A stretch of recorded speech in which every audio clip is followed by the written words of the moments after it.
AI can now write your commit messages. You stage your changes, click a button, it summarizes the diff.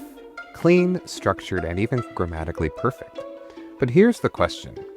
If AI starts writing our commit messages, what happens to our commit history? Because commit history isn't just a log, it's a record of judgment, and we might be quietly automating it away. A good commit message does more than just describe changes. It explains intent. And not just refactor auth logic, but move token validation into middleware to support multi-tenant rollout.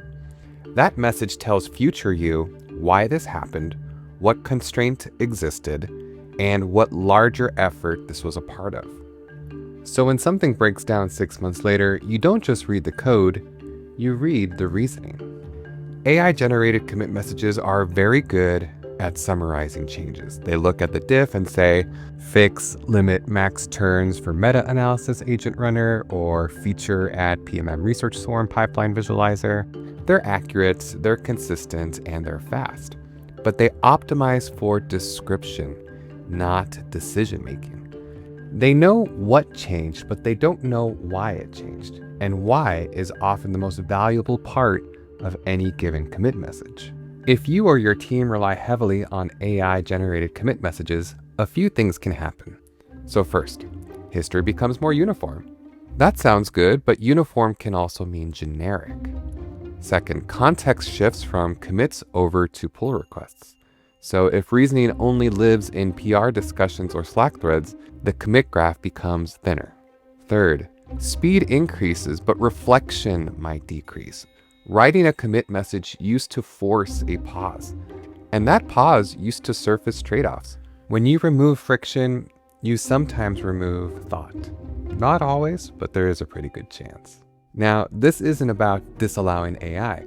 AI-generated commit messages can be useful and pretty convenient. The question is, do you treat AI output as final or as a draft? So, if you use AI for your commit messages, let it describe the what, but make sure you add the why. You can think about what constraint existed, what decision did you make, what risk did you accept. That keeps the speed, but preserves the context. Git history isn't just a record of commits and code. It's a record of judgment. AI can summarize the diffs and the changes, but it struggles to capture your intent. So the question isn't whether to let AI write our commit messages. Instead, it's to ask ourselves if we still want our teammates or even our future selves to understand what we were thinking.